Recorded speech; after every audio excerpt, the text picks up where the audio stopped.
Hi, everyone. My name is Louisa DeJesus from LD Human Resources, and welcome to our webinar on the mental health crisis and how employers can help. As you know, the mental health amongst many has been impacted with COVID among us, both on a personal level and professionally for various reasons of really being isolated and not having the same social outlets that we as individuals are used to.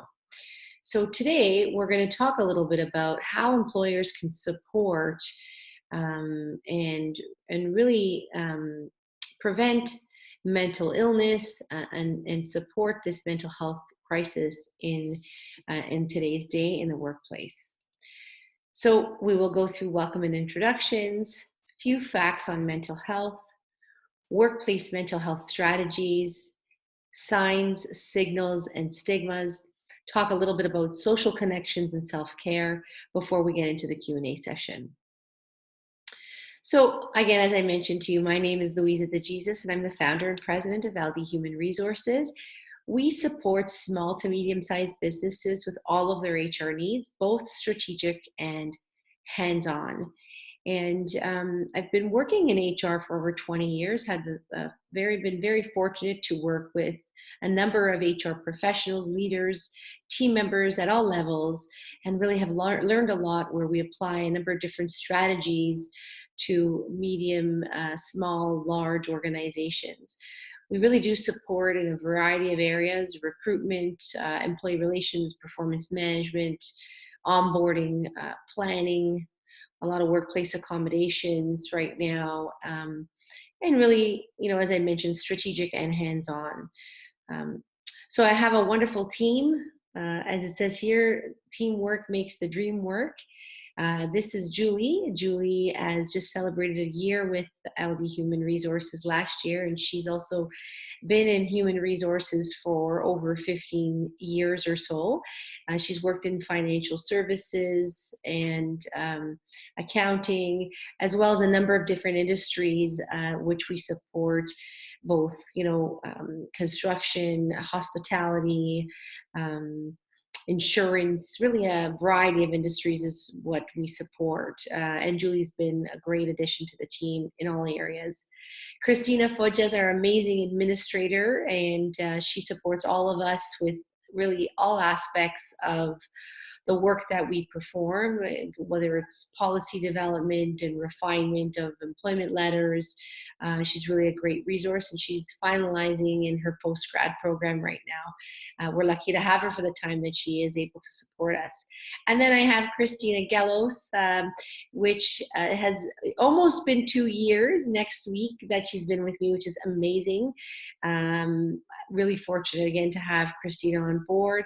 She's been able to help in a number of different industries, a number of our clients, whether it's marketing, again, construction, insurance, financial services, food safety, where we've really been able to apply the different strategies in all areas of HR.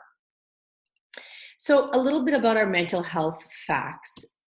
As you see here, it's okay to not be okay. And I think that's a good message for us to always appreciate and understand that there's a variety of different experiences and circumstances that people have amongst their livelihood, whether they've been brought up a certain way or come from a different country. Although we live in a free country here and blessed to be in Canada, people come from all different types of experiences before sometimes they've been able to be part of this wonderful country. So, what are some of the facts? Really, more than 6.7 million individuals that live in Canada have really had a health problem when it comes to mental illness. And, what does that look like? Well, if you think about how many people have diabetes, 2.2 million in comparison have type 2 diabetes versus 6.7 million who have had problems with respect to mental health. And I think it's important to recognize the stats, although COVID is really something that is serious in a global pandemic. The mental health crisis that's coming out of COVID is a very, very predominant thing to consider. And how can we support that to prevent any further increase in these numbers when it comes to mental health issues? Again, the bulk of those individuals are really young, right? 28% of people ages 20 to 29 experience mental health illnesses in every given year. By the age of 40, half of our Canadians here have had a mental illness or are suffering and managing one. Economic burden of mental health, let's look at what the costs are. You look at disability claims, health costs when it comes to care and medicine, or whether it's counseling, whatever the supports are and the costs, it equates to $51 billion. As we talked about, disability claims in Canada, 30% are due to mental illness. Those claims, and then the costs are really 70% due to mental illness. And, at least 500,000 Canadians miss work each week due to mental illness. So those personal days are very important, although whether they're paid, unpaid, we've got definitely missed time when it comes to mental health. So there's a number of strategies that organizations can put in place when it comes to supporting mental health and positive well-being. The main thing to start is really to create a long-term mental health strategy for the organization. Make sure that there's training for those leaders, and even throughout the organization. Make sure that the supports are tailored. There's not a one size fits all. So we'll get into a little bit more detail with each of these strategies. Prioritize and optimizing that return to work process. Returning to work and engaging in individuals' leaves while they're off to encourage that return to work and make sure it's a successful return to work is so important. And the other point is, how can we track our progress? I think everything is measurable. We should be really ensuring that we're getting a return on the investment for sure. And you want to see positive impact, right? All these efforts should not go unknown or unnoticed. So we can talk a little bit more about tracking that progress. So getting into the first strategy is really to create that long-term mental health strategy within an organization. It really needs to come from the top. We really have to set that tone. If your senior leadership executive team do not buy in and recognize that there are supports, and there is definitely a need to recognize that we can make a difference as an organization in mental health, then it really won't work. We really need to have that buy-in and that support. And really reducing that friction for better work-life balance. So right now, there's a number of individuals that continue to work from home primarily, also those that go into the office. We've got a number of different situations when it comes to childcare, elder care, lack thereof, if you will. So having that better work-life balance and recognizing that by still being able to be very productive and effective in applying those strategies and supporting business objectives, really ensuring that balance is important. We want to address job stress. I was working with a client just yesterday, and even just understanding how they do their work and what stresses them out about certain tasks. Is there a better way? Is there something that we can alleviate to address that job stress and make people feel that they're contributing positive to the organization?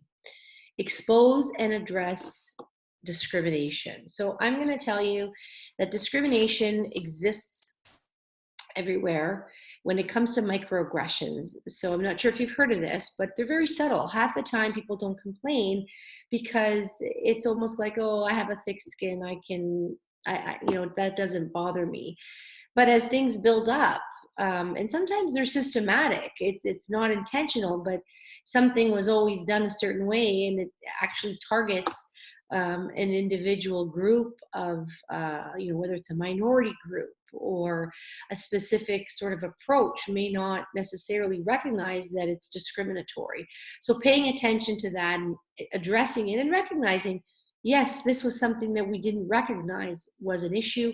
We are addressing it now. And you're seeing more and more of that take place within larger organizations that have the resources and recognize that support. But there's no reason why, as a smaller employer, you can't do the same thing. It doesn't have to be so costly to be able to ensure that you're creating that culture of inclusivity. As I mentioned, having that CEO champion the initiatives and holding everybody accountable is really important so that you can be sensitive to beliefs and attitudes and make sure that you're supporting all aspects within the workplace, including those wellness and prevention strategies and having accountability around them. So, we want to make sure that we're not disadvantaging anyone because of their mental health issues, and that we're supporting the prevention of mental illness within the workplace. So that long-term strategic plan is so important.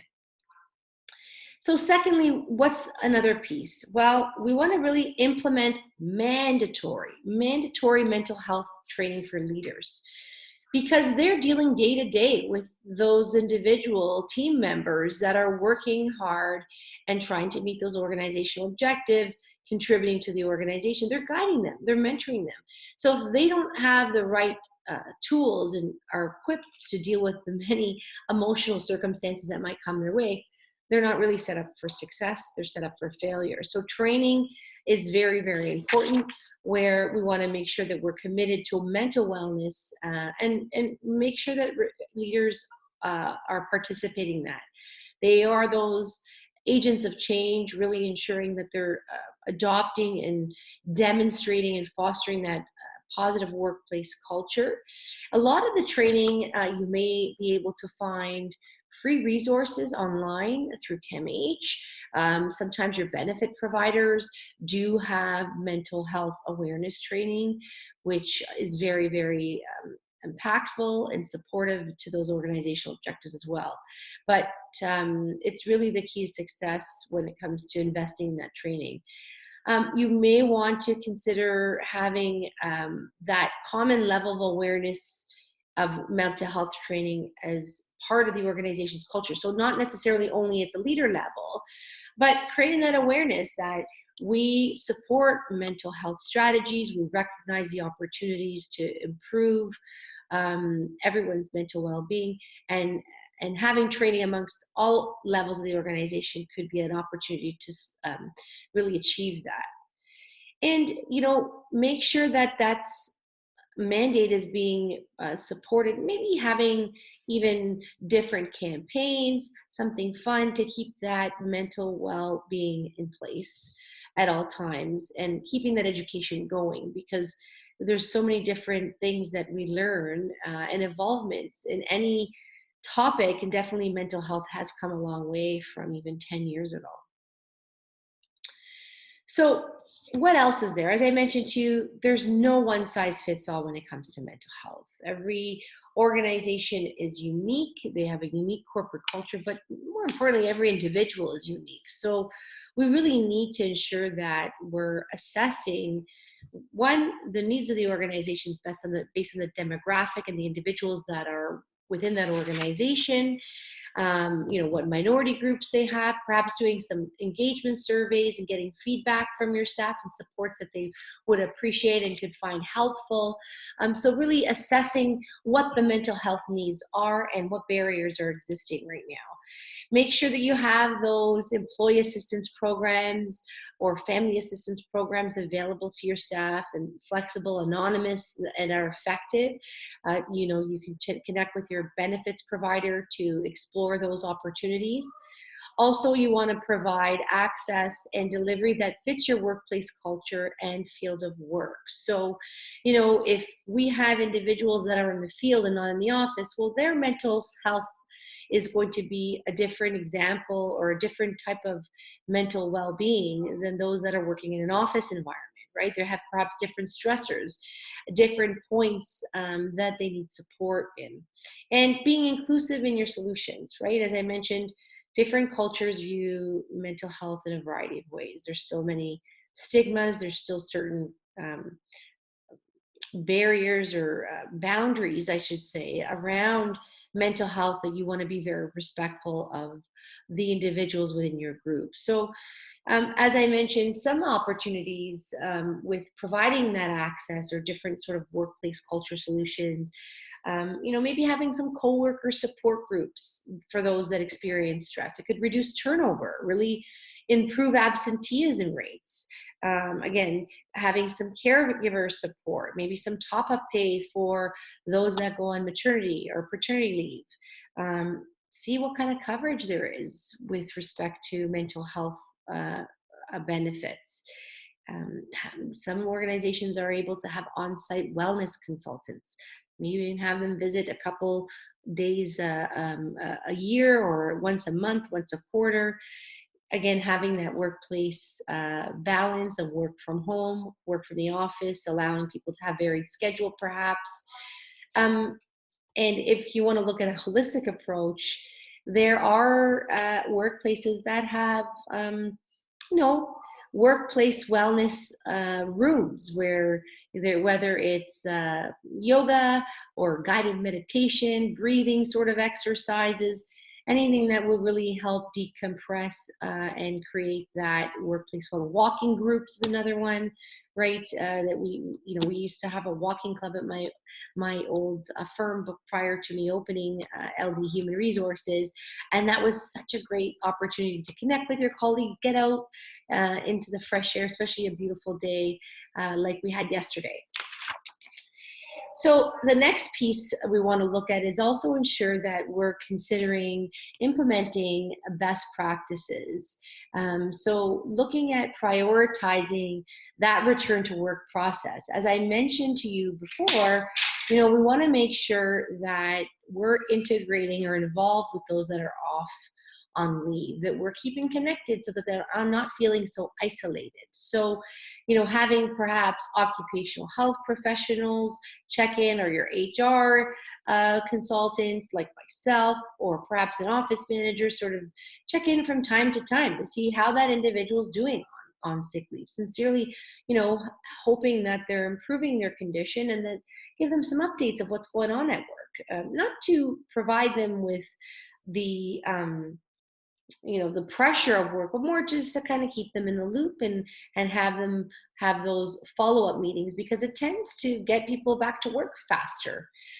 So you also want to make sure that you're coordinating and planning carefully that return to work. You want to be prepared with the right resources, understand what any accommodations or interim solutions are as the person transitions back to work. Because common problems with returning to work too soon, before the employee is really ready and maybe feeling pressure to return, could really set them back and making them just regress and be on leave again, which doesn't do well for really any party, whether it's the organization or the individual.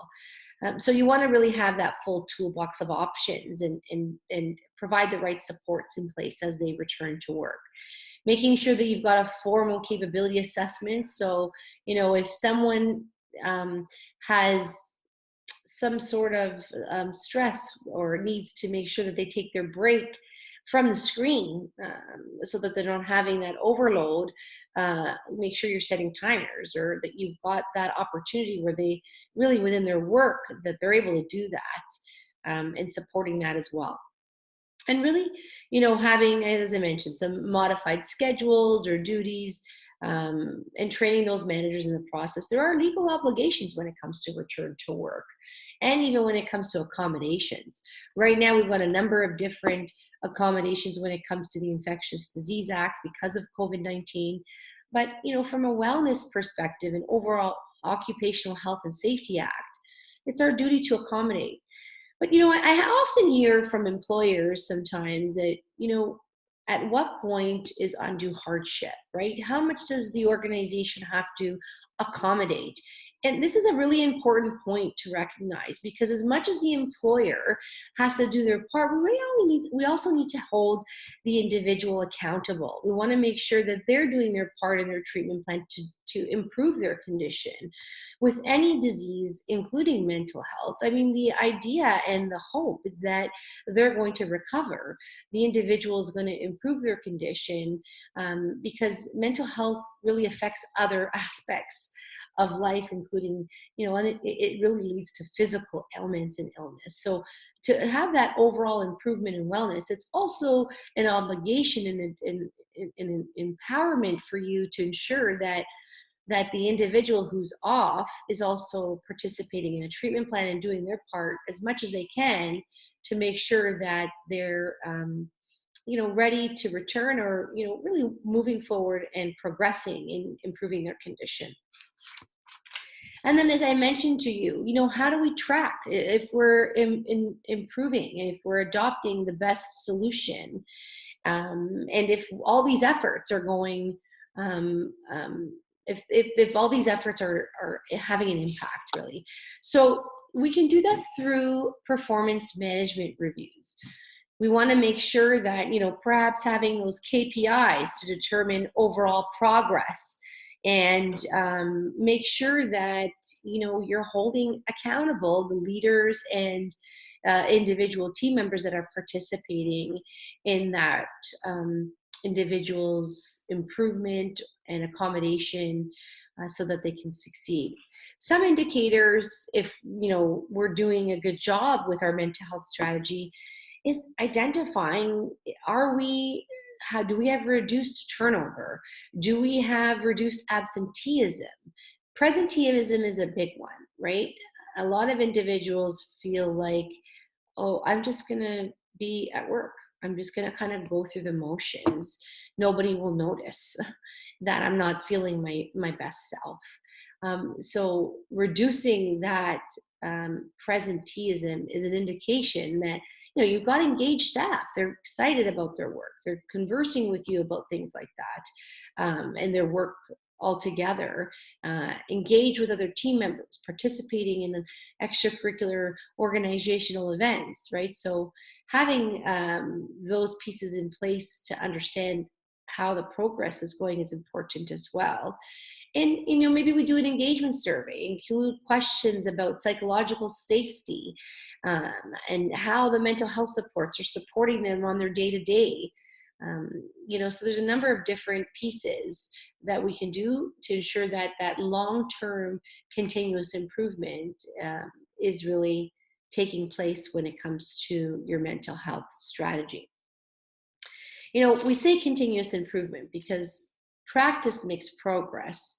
And realistically, I'm not sure if mental health or mental well-being or mental illness will ever really be eliminated. We all have our bad days, and really impact from triggers and daily stressors, that, as you saw the numbers, it's almost like any other disease. We really can't get rid of it completely, but we can definitely contribute in improving and implementing wellness strategies.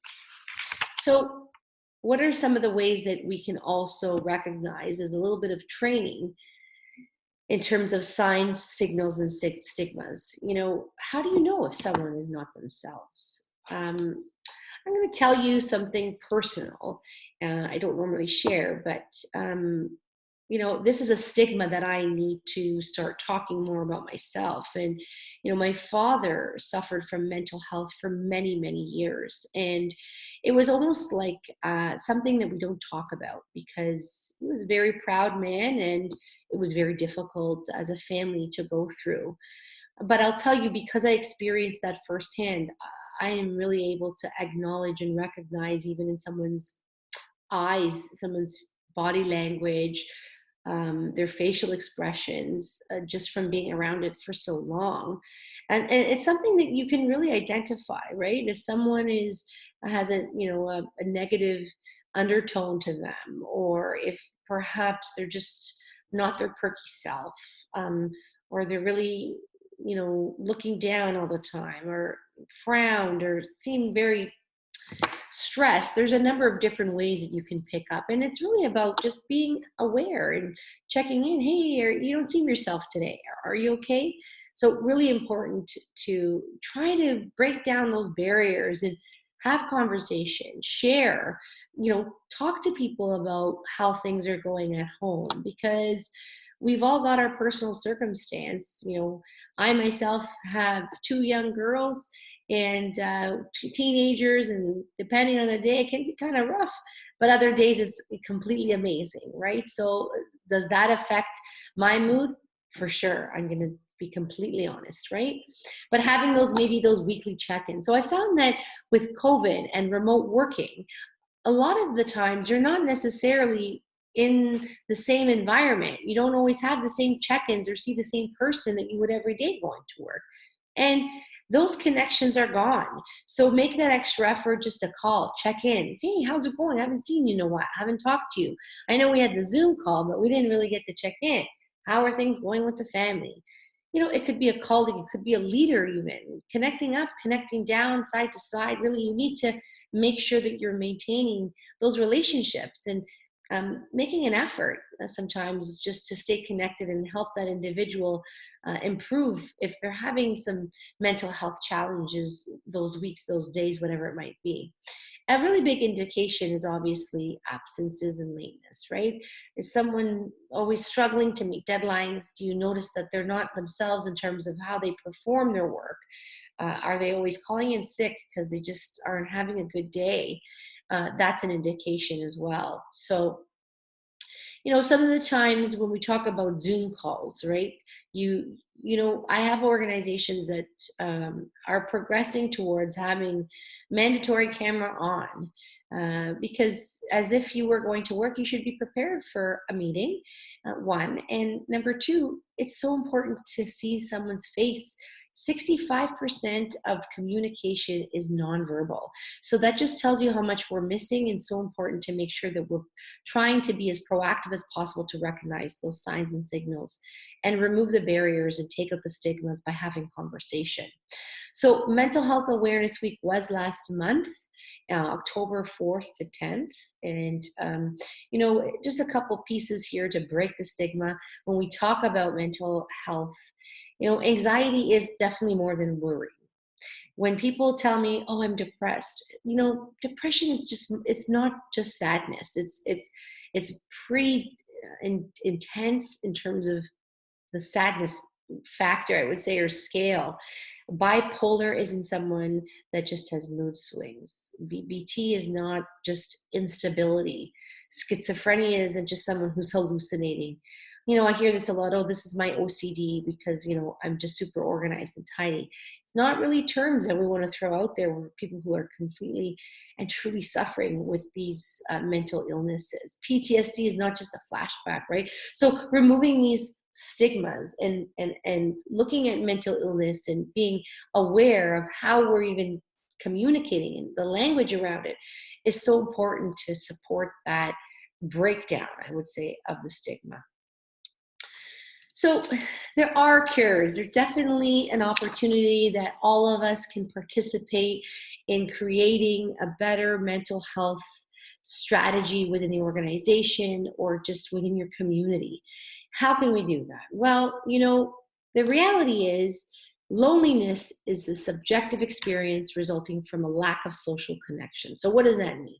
Well, without having so many social connections, and now that we're limited in our social interactions because of COVID, it's created a really spike in people being lonely, right? We're not engaging as human. Human nature is that we were meant to engage with others. So we want to make sure that we are connecting with people. So that main cause of loneliness is that social isolation. And then that can cause a range of not only mental health, but also physical health problems. So having that social connection is really the cure. As I mentioned, having those check-ins with family, with friends, colleagues, even, checking in with some mental health professionals, community members, whatever, organization you've been a part of, or, there's so many resources and groups even online that you can participate in to just really voice your feelings, and or even on the opposite end, listening is a big one. You know, giving helpful advice or even sharing your experience and being that confidant for someone would really make a difference, right? We look at sort of those range of mental illness, and when we talk about mental illness and physical ailments that are associated, it's quite a number. Depression is definitely one. Addictions are another, because we don't have those social connections that keep us tied to maintaining that physical and mental well-being. And really can result in even suicide, which is not something that we would want for anyone. So how can we make sure that we're implementing social connections and self-care, because we can do things even just for ourselves without having those connections, but making sure that well-being. So you know so important, take those breaks, make sure that you're walking, moving, get that body that moving and the blood flowing, hydrate. When you move, you create those serotonin levels in your brain. That's that happiness factor, right? So exercise, stretch, meditate. Breathing can actually just change the physiology of your nervous system and improve sort of your calmness instead of having such nervousness even. Practice good hygiene. It's, for me, I'm going to be honest, I don't get up and get ready for work as much anymore because I'm not visiting as many clients every day. So, I try to practice getting up and getting ready and putting my face on just to make myself feel good. So some good hygiene tips is always good for your mental well-being as well. Of course, staying connected with friends, maybe call every couple weeks, or see how they're doing. Call 3 friends. We had a Zoom party once for a friend of mine. It was her birthday. We couldn't see each other, but it was so fun. It was such a laugh. So to make sure you're staying connected, whether it's Zoom, phone calls, whatever it is. The practice of this too shall pass. My motto has always been, it can only get better. Things tend to sometimes be really, really hard or get really, really bad, but there's always a calm before the storm, and then there's always a sunshine and a rainbow after the storm. So it can only get better, right? We always learn from our life experience, and having that mentality of progression in learning, and really that growth mindset will really help. And I think these days it's really also important to make sure that we're limiting the consumption of news and social media. Also trying to distinguish between fact and fiction, right? What is the truth that we see in the media, or in social media, I should say, versus what are the facts, right? So some of those other healthy practices is having that routine. Make sure that you're getting your rest and resting your body physically, mentally. Like I said, get ready for those Zoom calls. Make yourself good, feel good. Try to take away your cell phone from your bedroom. Use alarm clocks instead. Uh, you know, they always say as well, try to disengage, right? An hour before bed, no phones, no social media, just to kind of read a book, watch a show, do something different, practice, like I said, meditation, whatever it might be that's good for you. The other piece too is trying that in the morning. So don't have that phone the first thing when you wake up. Have your routine and stick to those routines. And again, staying connected is so important for self-care and overall removing that isolation and staying connected. So all this wonderful information is out there for anyone to really access. We did get it from our friends at CAMH and the Center for Mental Health Addiction, some of the articles, and they really do have a lot of resources. This is a great playbook they have for leaders. Of course, as I mentioned to you, there's a number of different resources when it comes to perhaps your benefits provider, or even ourselves. If you'd like to reach out at any time, we do welcome you to connect with us. We do provide training and customized solutions for all organizations. This is something, as I mentioned to you, is very dear to my heart. So happy to help anytime. Any questions?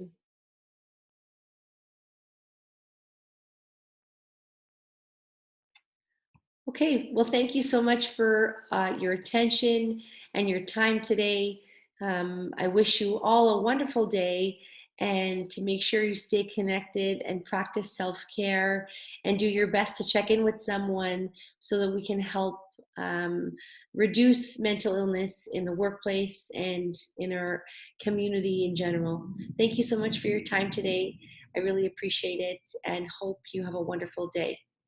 For any questions, of course, or if you'd like to reach out to see how we can support you, please do feel welcome to connect with us anytime. Thank you again. All the best.